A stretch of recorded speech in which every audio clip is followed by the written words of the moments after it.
Speaker is Wesley Tucker, I'm the Extension Field Specialist in Business. See if I can figure out how to do this with the mic, maybe not.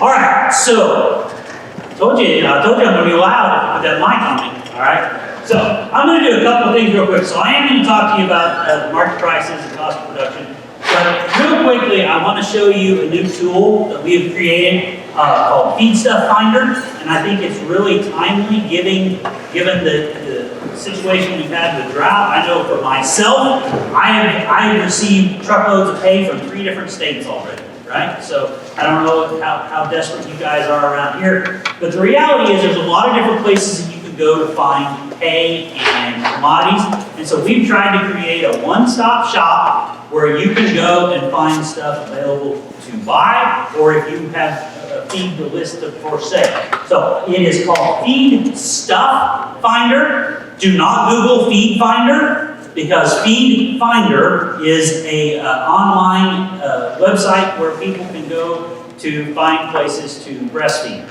I'm not making that up, all right? So we wanted the name Feed Finder, but we could not get that. So Feed Stuff Finder. But basically, we set it up like, you know, when you're searching for a hotel, you can go in and say hotels in Kirksville, Missouri, and it'll show all those little dots and what the prices are and stuff. We set that up where you can go in and zoom in on your state, on your location, and see all the different products that are listed for sale.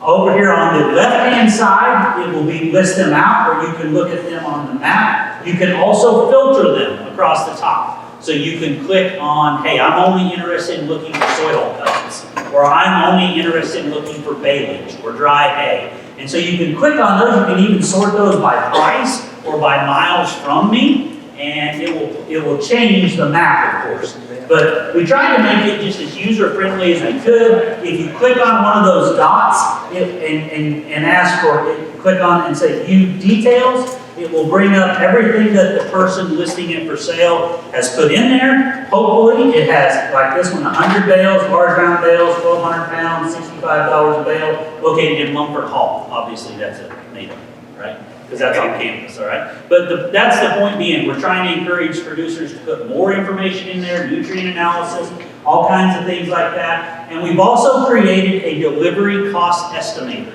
So if you will put in your address, how many tons that you can get on a load, it will calculate how many miles it is from where that is to your location that you put in, and will tell you, okay, that's 232 miles. The delivery cost is going to be $51 a ton, so your total cost is $151 a ton. And we did that so that you can compare, because basically, you know, if you're looking at, okay, someone's listing hay for $125 a ton, someone's listing it for $140 and $135, but they're all different distances from my farm, right? So we want to be able to calculate what is the actual cost once it arrives at my place. We tried to make it just as user-friendly as we could, and if you are someone that has something that you want to sell, it's really easy to go in and log in and list your product for sale. You can choose whether you want it to be on the website for 30, 60, or 90 days, and you can at any point in time go in and click the little delete button saying I've sold it, click it, it's gone, or edit it, change it. Again, we tried to make it really simple as a one-stop shop where you can go in and search for products. So, if you have trouble remembering Feed Stuff Finder, I have created a set of flyers. I can't take credit for that, but we've got a set of flyers that has the information about it, and also has a little QR code where you can just take the camera and zoom in, and it'll take you directly to the Feed Stuff Finder. Now, if anyone thinks that this is a good tool, which actually we're getting a lot of traction with this. We actually, Warner, that was in here the session before, was just on with DTN and some different people. We've got a lot of people wanting to make this maybe a national type thing. And so the more people we can get listing in there, the better. But what I was going to say is we got a grant to fund this. And so as with grants go, they require to know, did we actually talk about this to anyone? So if anyone would be so kind afterwards, I do have a 3-question evaluation that just says, hey, I listened to some guy talk about this. So afterwards, if you wouldn't mind filling that out, I would appreciate it. Go ahead and switch my PowerPoints if you don't care to the next one, and I'll actually get to what you guys came to talk about. came to listen about. But I wanted to introduce that because I think Feed Stuff Finder can really be a game changer for us. I think it can really be a game changer for us, okay? So, cattle price and cost of production. Which one has risen faster, right? What do you guys think? Which one has risen faster, the price of cattle or cost of production? Good. All right. Anyone say cattle price? All right, all right, so mostly cost of production, couple cattle price. I think it's interesting to think about how these have come together. So let's just look at it. The good news is if I look at all of the livestock prices, not just cow, but if I look at hog and dairy and cattle, we have had a tremendous run up in prices ever since the pandemic really started. Now, we haven't always gotten all of that back, right? But the prices of meat and dairy products have really increased substantially. The bad news is the cost of production has went up at the same time, right? And the reality is, if you look at it, the cost of production for most livestock products has been exceeding the prices that we receive, with the exception of cattle. Let's look at cattle. Meat prices have been up everywhere since the pandemic started, right? Since the pandemic started, the price of meat in the grocery store went up, and there's been a lot of talk, right, about how the farmers' percentage of that we were receiving. However, the price of cattle has just only really started up this year. So while the cost of production has been up for the last 3 years, our prices that we are receiving as cow-calf producers has just really started to increase recently in the last 12 months. Now, why is that happening? Well, this yellow bar is our meat availability for our consumers to consume. The reality is we have still been having more and more meat for the American consumer to consume. How is that? How can we have more meat for them to consume when we've been talking about declining cow numbers? Well, the reality is, remember, a calf takes 2 years from the time it's born to the time that it gets harvested, right? So it takes a long time for that to work its way through the system. In addition, we've been talking about that hole that we're creating. What's that hole that we're creating? Where we're been pulling cattle forward because of the drought, right? The drought has been really impacting us. But we've heard this time and time again that the beef cow herd continues to decline. We've all heard that, the lowest beef cow number since 1960. This is the January 1 number. So January 1 of 2023, we actually had less beef cows in our nation than we had in 2014 when the last cattle cycle turned, right? This last year's drought just kept pulling cows out till January 1 of 2023 with less cows. Where are we going to be January 1 of 2024? Significantly down again. Significantly down again. And then I think we're going to be down again in 2025, where I feel like we're probably going to bottom out. How did we get here? We've been slaughtering cows, right? I mean, the drought has just been pulling cows and cows and cows off of the market. And I'll tell you, this summer, it just killed me that whenever I had to finally start destocking, no matter how good a cow she was, where did she go? She went to slaughter, right? Because even good bred cows, there was no one that had grass to bring them home. Thankfully, we've had a little bit of a rebound from that. But look how much more percentage of cows we've been slaughtering versus what we did back in 2012. This is a story a lot of us know. Now, the story that you may not know is what percent in the feed yard that is heifers that is being slaughtered. So right now, we are running about 40% heifer to steer ratio in the feed yard. About 40% of the cattle being harvested are heifers. Look all the way back to 2012. Look how much lower that was. And really, this has been running high all the way back to about 2019. So for about 4 years now, we've been sending lots and lots of heifers to the feed yard. All right? Now, Ron Plain, some of you can remember Ron Plain. Ron was one of my advisors in college. And one thing that Ron used to always say is there's very few guarantees in life. But I can guarantee you that a cow or a heifer that is slaughtered this year will not calve next year. Man, you guys are a tough audience. Right? You guys are a tough audience. We've been killing off our production factory, right? We've been killing cows and we've been killing the replacement heifers at record rates. So we are killing off our production factory. So what does that mean for our cattle cycle? We've been we've been getting rid of cows at quickly rates. Now, where usually we think of the cattle cycle of about a 10-year time period, it is interesting to me to look at where those numbers have been decreasing. So this was the January 1 of 2023. This was last year's number, where the cows disappeared from the previous year. And ironically, as dry as we were in Missouri, we were essentially flat on beef cows. Does that surprise you? It kind of did me, because I thought, we were pretty dry last year. I thought we probably got rid of a few cows. But the reality is, we started last year with good hay stocks. The rest of the country did not. But if you think back to June 1 of 2022, we were all complaining because it would not dry out to let us bale hay. We had lots and lots of hay. It may be low quality, but we had lots and lots of hay. And there was not one single county in the state of Missouri that had drought status at that point.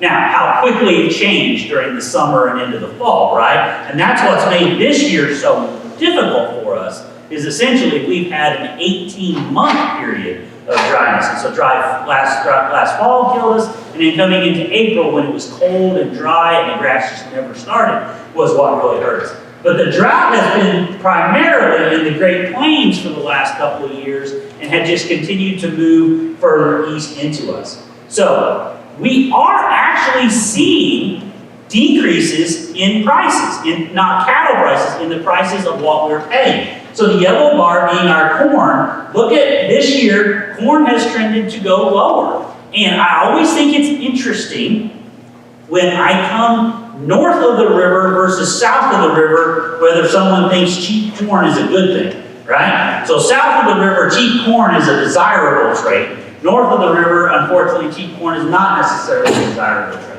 But we are seeing corn getting cheaper. We are seeing hay prices come down. Maybe not in the area where you are, but as a nation, our hay prices are getting better. And if you think about the projected price of corn, next year's corn price is projected to be less than $5. Or this year, I say next year, this and next year's marketing year. All right? So for 2023 and 2024, the crop that we are harvesting now is set to have an average less than $5. How is that? Because whenever I was growing up, we were always taught that a 10% stocks to use ratio is kind of the minimum, right? At the end of the year, you need at least 10% of the corn that you're going to use still in the bin so that you've got ample supplies for a cushion. Well, last year we were barely on that 10% line, so that's why we had 650 corn. But when we go to 23-24, this marketing year, we're forecasting a much bigger stocks to use ratio, more corn left over. So that can cause that 25% drop in corn price. That is a very, very good thing for cattle prices, folks. Whether you are a crop producer, I'm sorry, but cheaper corn is a very, very good thing for cattle prices. All right? So the other thing is we are seeing some other decreases in some of those non-feed prices, such as fertilizer and fuel. I am so thankful that fertilizer has come off of the highs that it was last spring when Russia invaded Ukraine. Fuel has been coming down all the way until just recently, right? And diesel being the primary culprit there. I don't know about the rest of you, but I have 2 diesel trucks and they do not move unless they are hooked to a trailer, right? Because I'm tired of paying the difference in diesel prices compared to gas. But anyway, we are seeing some improvements in those prices as well. So this may shock you, but our forecast is that this year, 2023, is the high in the cost of production. If feed continues to come down, if fuel continues to come down, we believe next year will be about the same, maybe just a little bit less cost of production, and then more decrease in 2025. So it is a fantastic time to be talking about cattle outlook as an economist, right? Because we have the perfect storm. We have cattle prices going this way, and we have cost of production going this way. Rarely do we get those at the same time. So you are both right. Those of you that answered the question different ways are both right. Cost of production actually increased much quicker than cattle prices in recent years. However, now those are reversing courses. Cattle prices are going up faster and cost of production is actually coming down. We cannot have a better case scenario than that to face. And part of that is, as I said, the drought is improving across our nation. Not necessarily in Missouri, but across our nation, the drought is improving. I just came from, I was doing a 6-day series across northern Wyoming. Ranchers out there kept telling me they have never seen it that good. They have never seen grass in Wyoming like there is. Talked to some producers from western Nebraska. I mean, western Nebraska, look what western Nebraska and western and southwest Kansas was like last year. They have never seen grass like they've got in western Nebraska right now. So the West actually has a head start on us on expansion if they want to. Ironically, they're not triggering it much yet, and I'm going to get to that in a minute and why that is. But there still is drought out there as a nation. It's just changing where it was at. A lot of the drought that was in the West moved to us, and they have had improved conditions. Now, you might be asking, why have cattle prices taken a step back lately, of late? Well, one of the reasons why was, our cattle placed on feed had been much lower than year ago levels. We thought we were getting to those lower cattle numbers going forward. And all of a sudden, September jumped up to really high cattle placements, and October was also high. Well, why is that? Why would, you keep telling me there's less calves being produced, but really high placements into the feed yard. A couple of different things to think about there.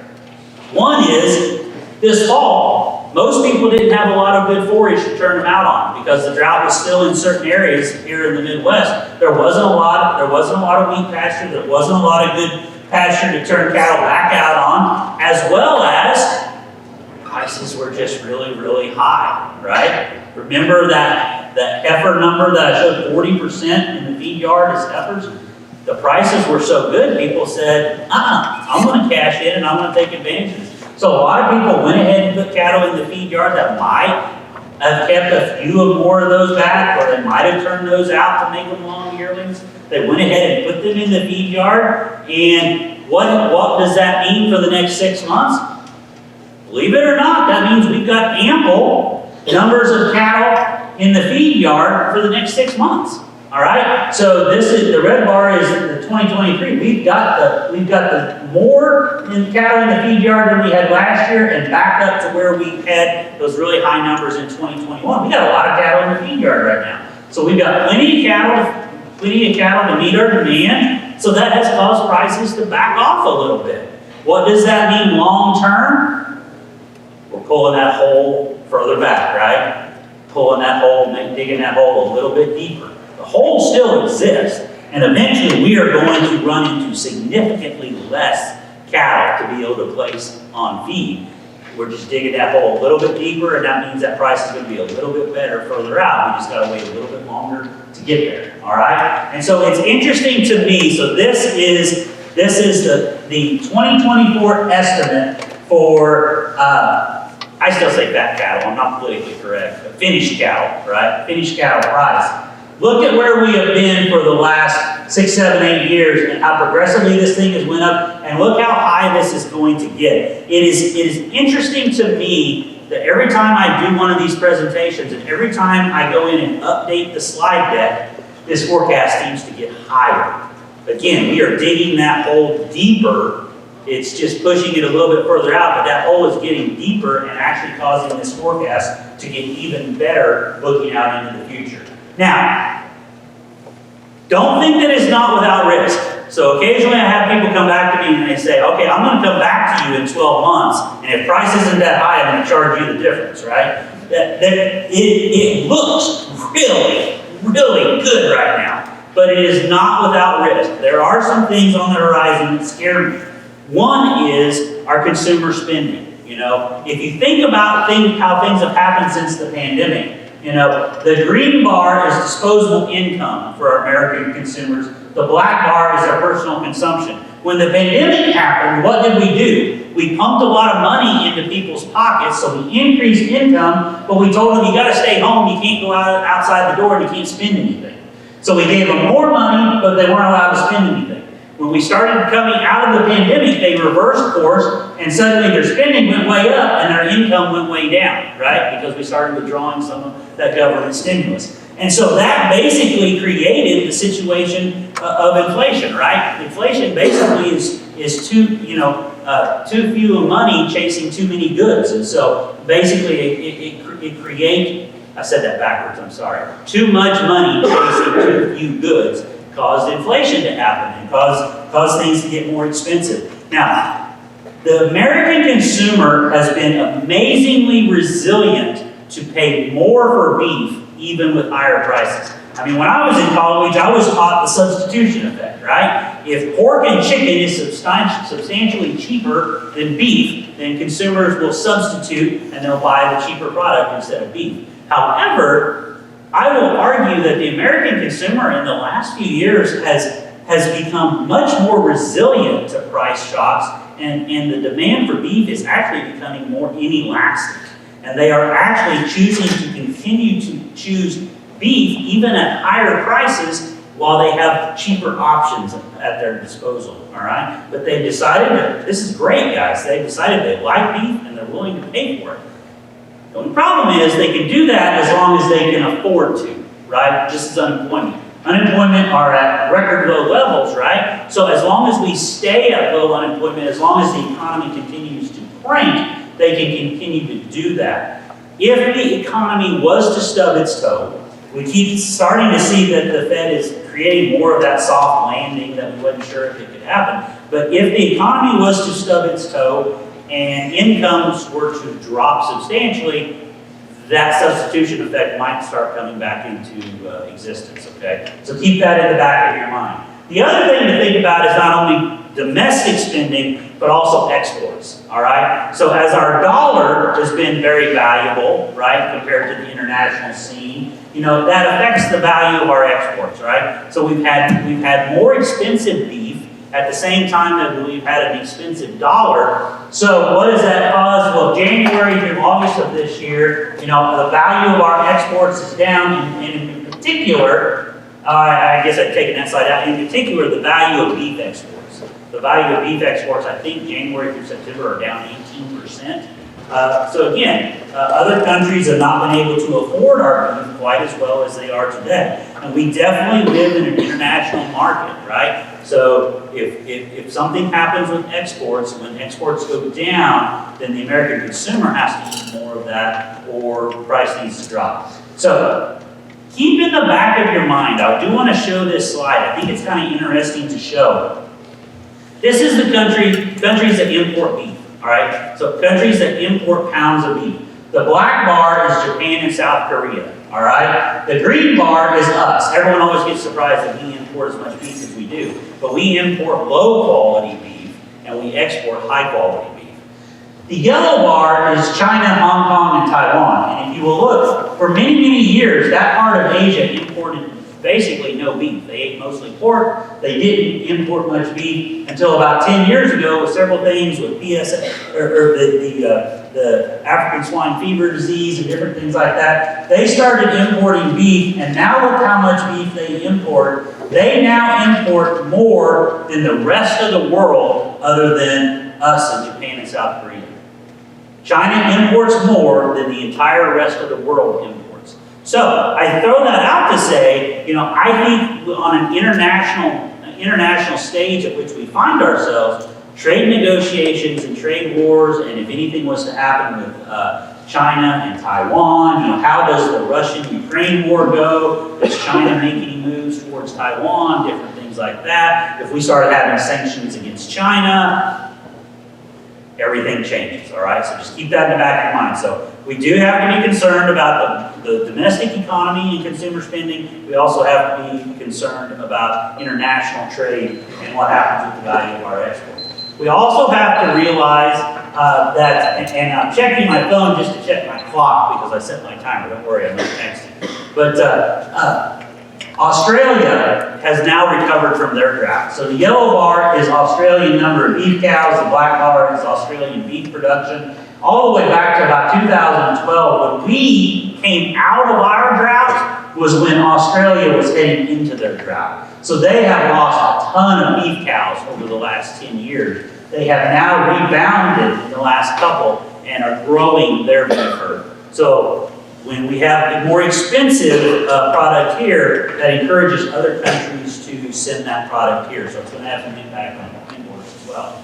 But who would have ever thought, this is lightweight calf prices, this is this year's price. Who would have ever thought we would have been sitting here in the fall during National Dead Calf Months of October and November, and we would be looking at $3 calves when the last year we were down here at $2 calves. Last year we were excited when we could get $1,000 for a weaned calf. Today we can get $1,500 for a weaned calf. A third increase in 12 months. I mean, who would have ever thought that, right? We knew it was going to get good, but again, we have just continued to dig that hole further and further deeper, and it is getting better every time we do a forecast. So, for the last several years, when Scott Brown and myself and Joe Horner and other market economists would come out here and we would talk about where cattle prices are, so this is the calf price and that's fat cattle price, what did we tell you about these highs of 14 and 15? We told you forget them, right? Just look that we're still on a good upward trend, forget, I mean, we would even take those dots off of the map sometimes and say, the price in 2018 is not a bad price. It was just compared to 14 and 15, we could remember those. We said, forget about these. Folks, I can't believe how good this is starting to look. This was last year's price. This is where we think this year's season average price, now that things have gotten so good this fall, is basically just a hair above where we got in 14, 15. That's next year's calf price forecast.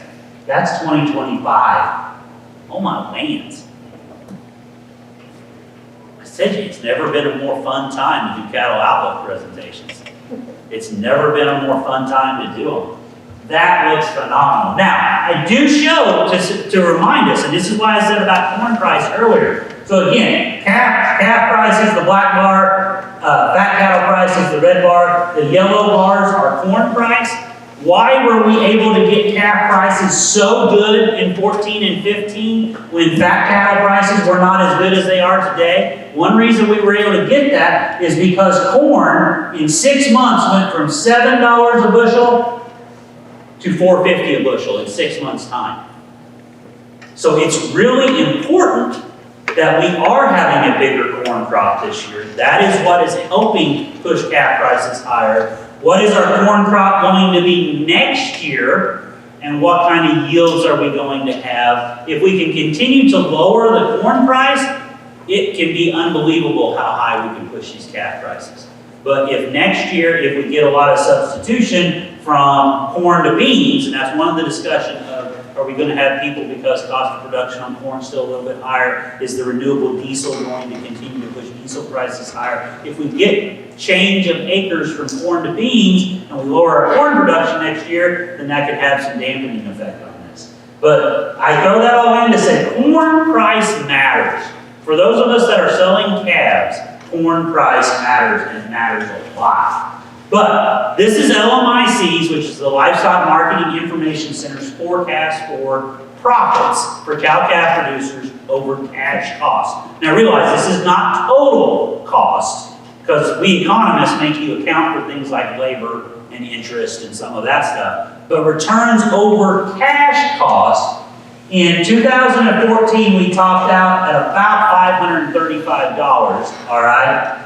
This was last year. This year we're going to be about $250. No, actually, this is this year. This was last year. This year, prices over cash cost is going to be about $500. Next year, the forecast is going to be for nearly $700.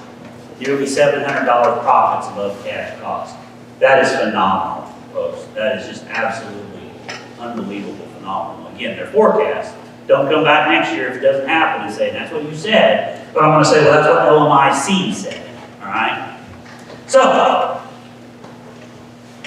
I think this is really interesting to back up and say it looks good, and it looks good for an extended amount of time. So I told you, this was January 1 of 2023, where our beef cow numbers were. We bottomed out as close as we were as 2014. This is where we believe we're going to be here in another month, January 1 of 2024. And we think we'll lose a few more by 2025, and then people's going to start saving heifers and keeping cows, and it will be basically flat here, and we'll start a progression of expansion, right? That's what we think will happen. I think it is really, really interesting to lay the 2 decades on top of one another. So this is 2020, this is 2021. What if I lay 2010 on top of 2020, 2011 on top of 2021, 2012 on top of 2022, 2013 on top of 2023, 2014 on top of 2024. What were we thinking in 2014 about what this curve was going to do? We thought it was going to do something fairly similar to what we're forecasting now. Alternatively, what did happen? That's what happened, right? Instead of a nice bottom-out slow curve and expansion, we kept every one-eyed, three-titted cow that could hobble around the farm, right? And we kept every heifer, whether she was a dink or what, we kept her. And we grew this cow herd so fast. So, my question is, what do you think is going to happen? Are we going to do this nice, slow, bottom-out progression, slow expansion? Or are we going to turn around and grow this thing like none other, like we did in 15 and 16? What do you guys think? Anyone blowing up? Yeah? I think the cow numbers are still going to keep going down, because if you can sell a calf, sell a heifer calf, for the same money that you can go buy a second period 5-year-old cow, do you save the heifer to wait 2 years? I'm actually shocked that replacement prices haven't increased more than they are. Now they've come up in recent months, but I'm with you. I'm actually surprised that middle-aged cows are not bringing more than they are. I really am. And I think it's interesting. I think it's one of the reasons why, again, whenever I was in Wyoming, I asked all those guys, well, you guys have got great forage. Are you saving heifers?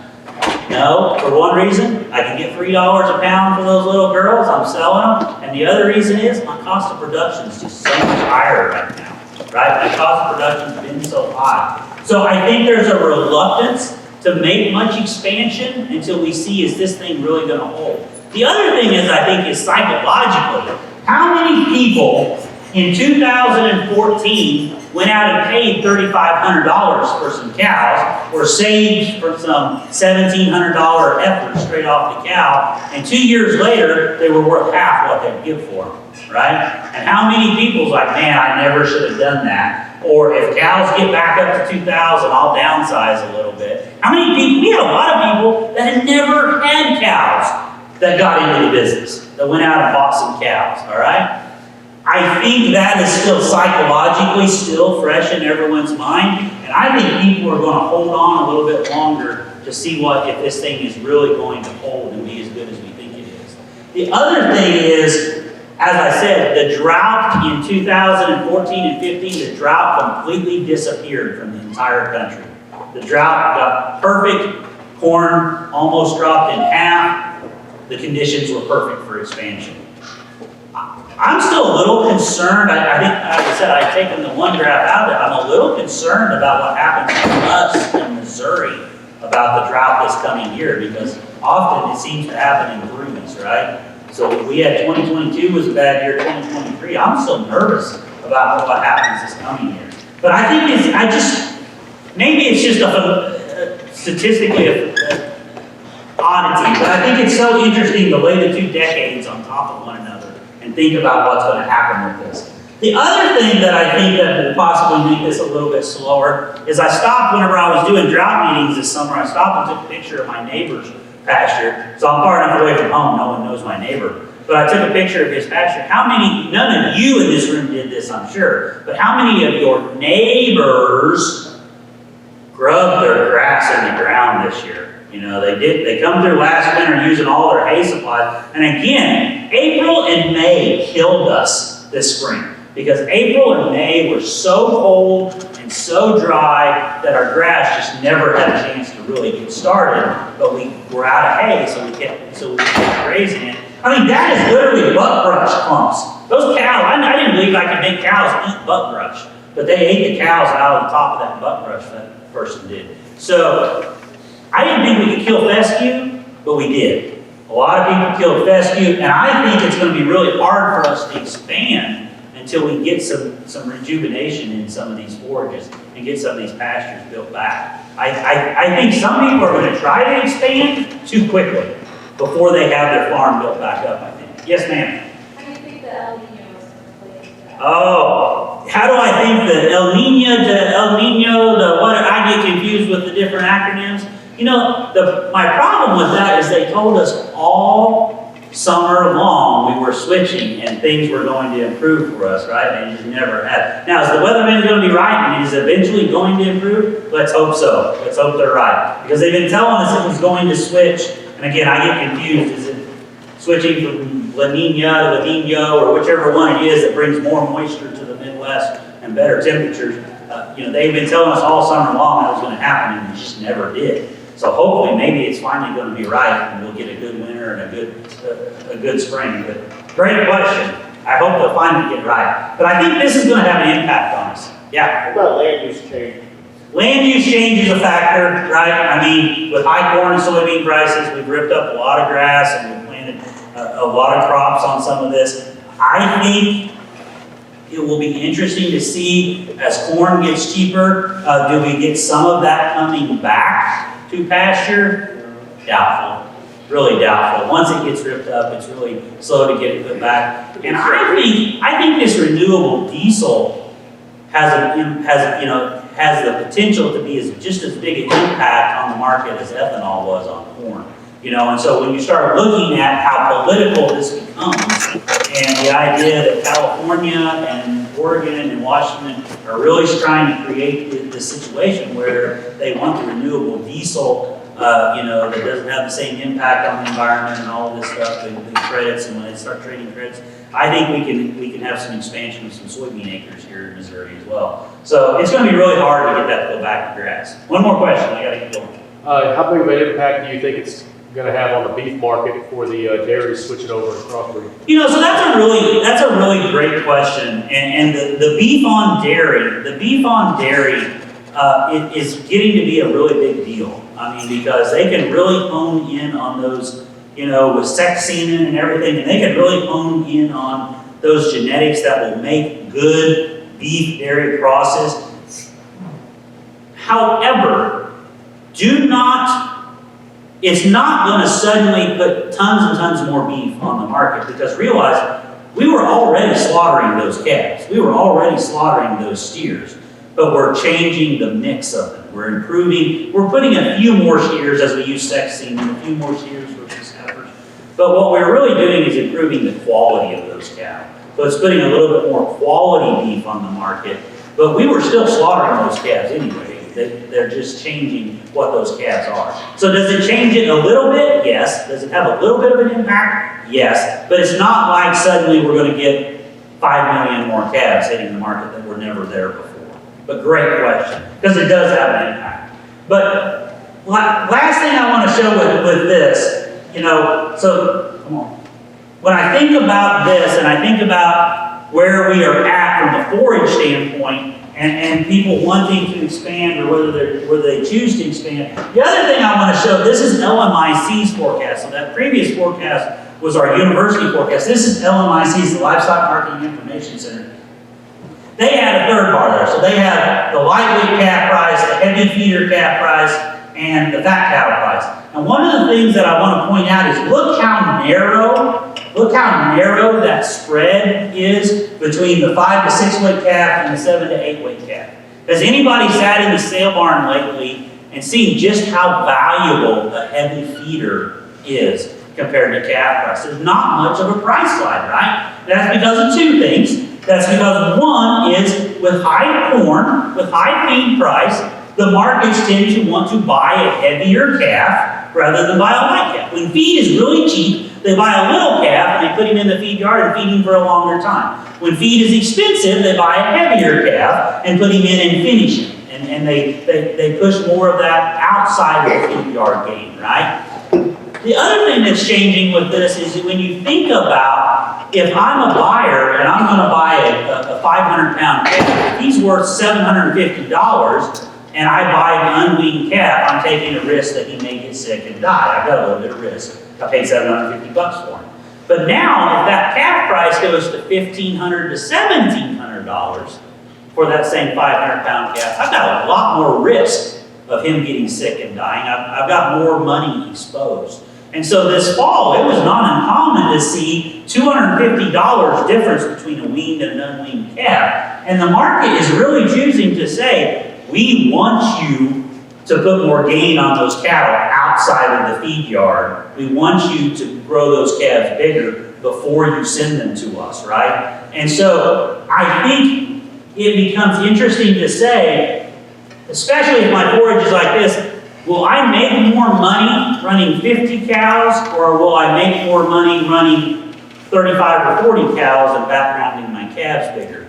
I think the market is actually paying us better for the gain than they've ever paid us. So our grass is worth more sometimes going through that calf than it is with more additional cows. So don't be too quick to grow out and expand. So if I had to give you what I would call kind of my snapshot of the market right now, you know, beef production is going to be down because we've killed off our production factory.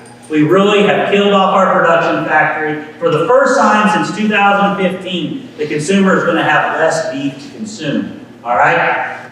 However, drought is still continuing to offset those incentives to expand. And I think we're going to be much slower to expand this time than we have in the past. I think you may be right. We may push that cow numbers even lower than what we're thinking they are, depending on what happens. Demand, again, the consumers have been amazingly resilient to continue to pay more for beef even at higher prices. But they'll do that as long as they can afford to. If the economy stumbles, that changes, I think.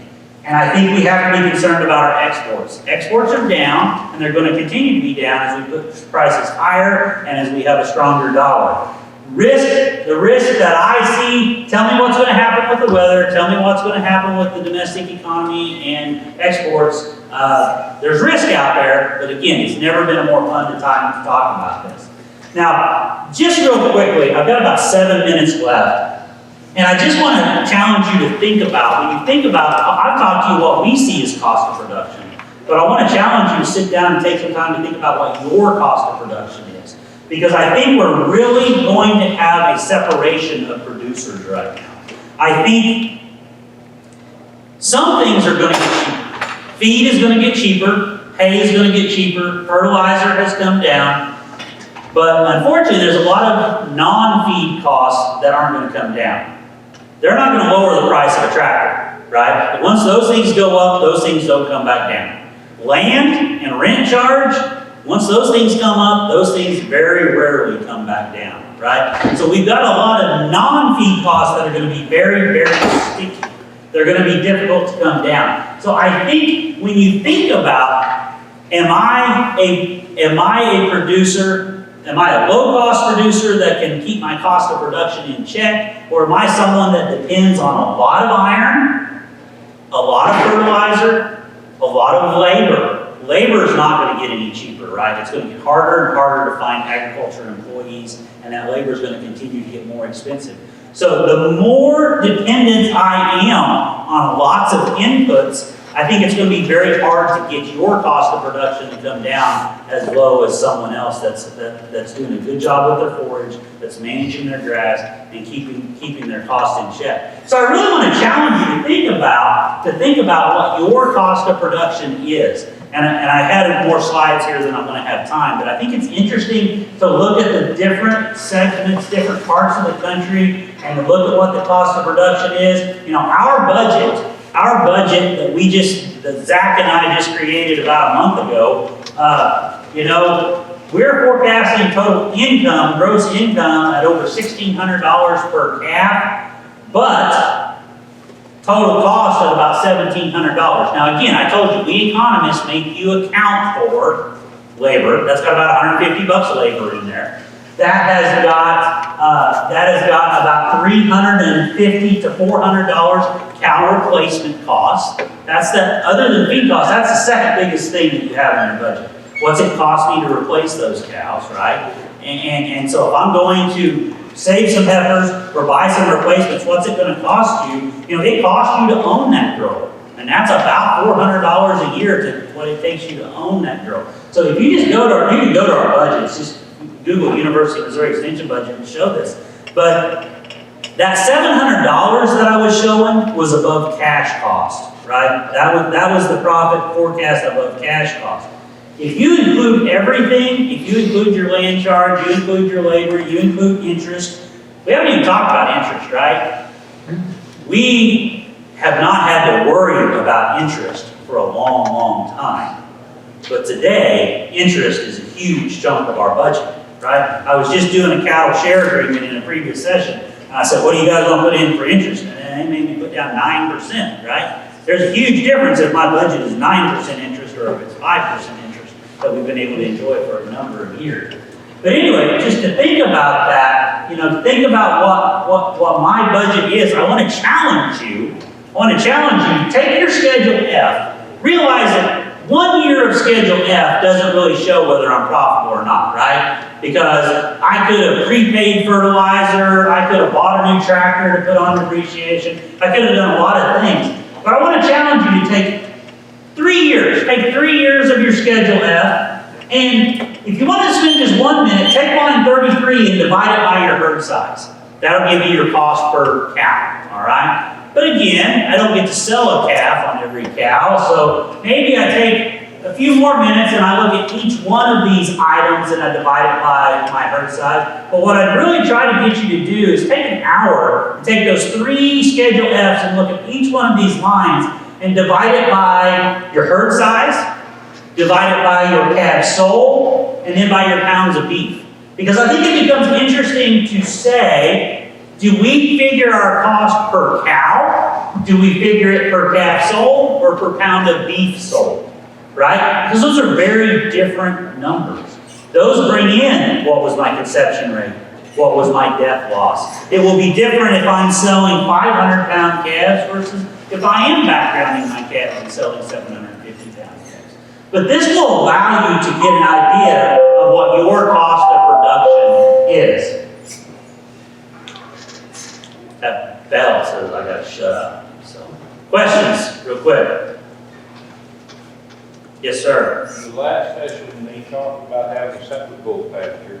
Yeah. How smart are we to let those late cows calve anyway and sell another calf rather than sell that cow? Are you disciplined enough to market them then once you do that? So there becomes the issue, right? There becomes the issue of, yeah, I mean, it depends on the difference between what that bred cow will sell versus calving her out. And what I routinely see is once we do that, and she's already got a calf on the ground, we're like, maybe she'll calve a little earlier next year, and we just keep her in there. I do agree with the idea of putting the bulls in, pulling the bulls. I think we worry about a lot of things that I have figured out real quickly. And I do have to let you guys go because the next speaker is going to be coming in. But I figured out real quickly, actually we got lunch, don't we? So I figured out real quickly, you know what the number one risk management thing that we can do as producers? You know, everyone always wants to say, should I use livestock risk protection? Should I hedge? You know what the number one risk protection plan you can do? Get a bigger herd size with a smaller calving interval. Right? The more calves that you can get in a uniform deal, it's unbelievable what difference those do whenever they sell. It really is. I was working on a market research project last year, and I was sitting at the sale barn, and one guy brought in 275 8-week steers, right? And they separated them off. He brought in 275 8-week steers, and they sorted them into like 3 drafts of the blacks and the black qualities. And they brought this amount per pound. And then they ran in the 2 drafts of all the coloreds and the ears. And I thought, this is going to be interesting, right? This is going to be interesting to see what they sell for with the coloreds and the oddballs and everything in there. And you know what all those oddballs sold because they were in 2 semi-load lots of exactly all the same weight? You know what they brought difference versus the blacks? $3 a hundred. They brought within $3 a hundred of what all the perfect blacks brought. But it was because they were semi-load lots and they were uniform. And so when that hide comes off, it's not going to make that much difference, right? And so the best risk management thing that we can do is to get more calves in a smaller grouping. Then I can video sale them, I can do forward contract them, I can do lots of different things. So I really am a believer in let's try to confine that calving interval as tightly as we can. And from a labor standpoint. But I hear what you're saying. I'm always hate to let her go too, but that's also because I'm not good and disciplined to get rid of her afterwards. Yes, sir. Earlier you were talking about the cow numbers going down. One of the large impact in this area that I see with our cow numbers going down too is a lot of these conservation programs taking over the pasture. You know, why would they rent your pasture to you for $60 or $65 when they're paying them $175 an acre to let them grow up and milk for butterflies? There's a lot of things vying for our time. There's a lot of things vying for our time with not vying for our time, vying for our acres. There's a lot of things vying for our acres. I think it's lunchtime. I will stick around and answer as many questions as you guys have, but I think I'm supposed to let you guys go for lunchtime. So thanks for coming.